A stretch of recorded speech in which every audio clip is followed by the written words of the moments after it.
Hi, this is Jim and welcome back to my YouTube channel. Ito na nga post ni David kanina sa kanyang Instagram. Sabi, Emirates na nakasmile. At ayan na nga, zoom in ko. Pouty lips na naman si David. At ayun na nga, for the first time and forever, ay pinost niya rin si Barbie Fortesa sa kanyang Instagram. Nako, napakatagal na panahon. Kahit na siya ay collab team ni Barbie. Thank you pala David sa pagpo-post mo kay Barbie, no? Ay nako, dapat kasi nakikinig ka sa amin, hindi kung ano yung mga ginagawa mo, no? Tsaka mga sinasabi, grabe ka. Ay, ko. Anyway, ito nga yung mukhang breakfast niya to. At yan, siya naman si David sa minibar ng Emirates. At ayan, pinicturean niya yung kanyang mga sapatos. At ito naman, mukhang dinner niya to, steak. At yan, another lunch. At ito nga nilike agad ni Barbie. At next naman ay, di ba kahapon nag-post si Barbie ng Cebuana? So last night guys, ay nag-post din si David ng Cebuana. Same post ng Cebuana Lulier.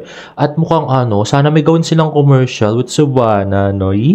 Grabe. So kahit na ganyan yung pinagagawa ni David. Susuportahan ka pa rin namin David kahit gusto mo mag-Star Cinema. At next ay post ng Bench, get your summer groove with Bally Voice crew and board shorts that are ready for the summer Barkada adventure. GLU premieres April 24 in cinemas nationwide, starring David Licaco, DJ Marquez, Enzo Pineda, Ruru Madrid, Kiko Estrada, and Eric Monasterio. At yan na nga ang Bally Voice crew.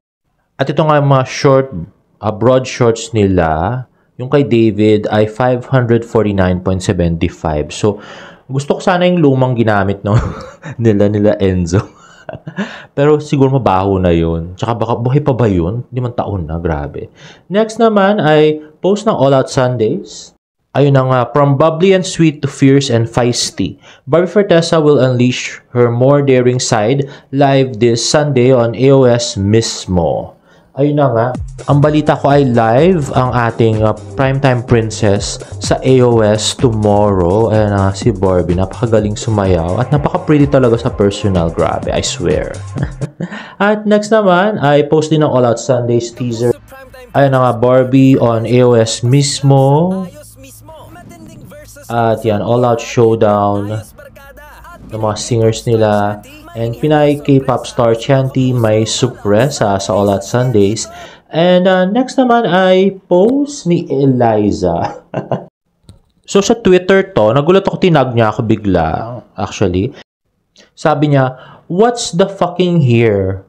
Bakit parang nagsasagutan tong dalawa? Si Asungot at si B ng Sabrina Carpenter songs. So, yung kay Asungot ay made his knees so weak and he had to spread mine. Yang baboy, iyo. At yung kay Barbie ay, he's thinking about me every night. Too bad your ex don't do it for ya. Ayun na nga, so yung post ni Asungot, sabi niya, hahaha, OMG. Outro for Coachella Weekend 2 made his knees so weak he had to spread mine. He's drinking my bathwater like it's red wine. Coachella, see you back here when I headline. So, grabe no, ang baboy nung talagang yung lyrics na binaboy na yun yung yung pinost yun, no. Napaka-liberated nung girl. Saan ba napulot yan ni David? Grabe. Iyo. Grabe no, 19-year-old, tapos ganyan yung mga pinopost. Dapat yung mga ganyan, yung mga kaibigan mo lang, private lang. Pero, ipopost mo sa lahat ng tao, di ba? Anong isipin nila sa'yo nun? Di ba? Yung isipin pa nila ginagawa nyo ni David yan. Iyo, grabe talaga ang baboy, no? Ay nako, siya talaga yung nakakasira sa image ni David, no? Actually, siya yung nakakasira sa lahat, sa totoo lang. No?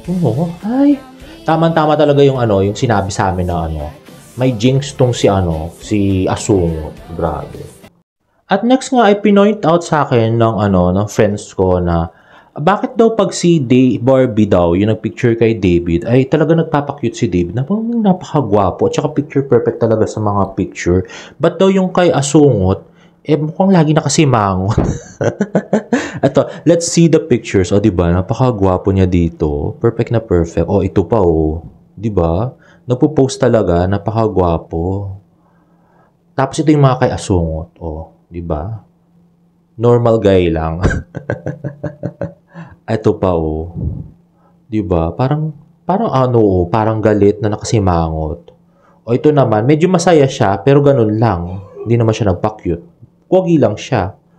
O ito, yung pinakamalalang picture ni David. Ayan, parang may black eye na na parang umiyak na something. Grabe. Tapos, nag-comment pa yung friend niya doon, di ba? Sabi ni Evangelisto Nico, the eyes, they never lie. Di ba?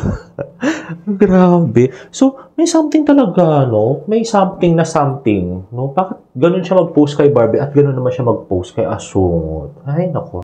Okay, and lastly, ito, tuturuan natin si David kung paano sumagot sa mga interview questions na hindi nakaka-offend sa GMA na kanyang mother station, Hindi garapalan kasi yung pagsagot. So, let's watch Barbie answer that question. Ganyan. It was never my dream. Ang gusto ko po talaga, humakot ng Best Actress Award. Pero nanalo ka na ng Best Actress. Opo, international In po. Portugal. Opo, yes po. Ano pang gusto mo? Oscars po. Diretso na Anything agad. is possible. Talaga. Opo. Dito sa Pilipinas, ngayon may partnership na ang GMA and ABS. Yes! That's why we're here. Yes! Sino ang nais mong makapareha na taga-ABS? Taga-ABS. Oh my God, ang dami. Si Mr. Jericho Rosales. Pwede. Sino pa? Gusto ko rin pong makatrabaho, hindi po bilang tatay, gusto ko pong maging tatay si Mr. Joel Torre. Oo. Gusto ko rin pong makatrabaho si Mr. Noni Buencamino.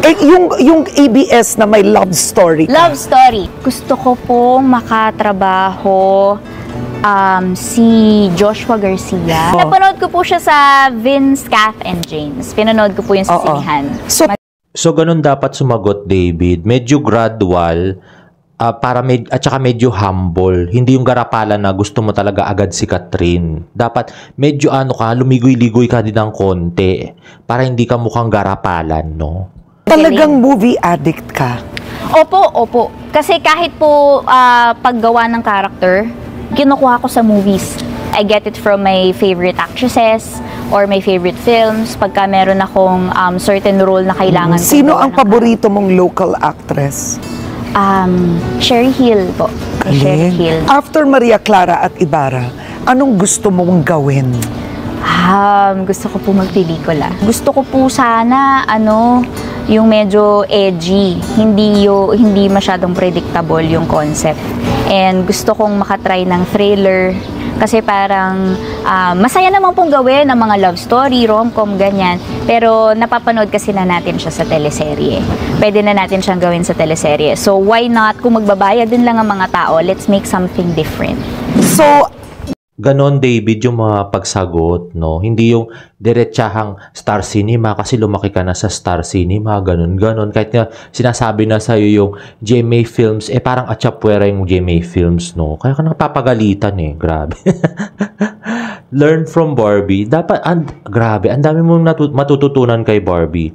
Yung sa pagsagot sa interview, yung pagsasayaw, pati yung sa lyrics, sa pagkanta. Naku, Ay, kailangan mo si Barbie kaya hindi mo siya pwedeng i-atsapuera kay Catherine Bernardo. Bakit palagay mo kung si Catherine Bernardo, tutulungan ka ba ng ganyan?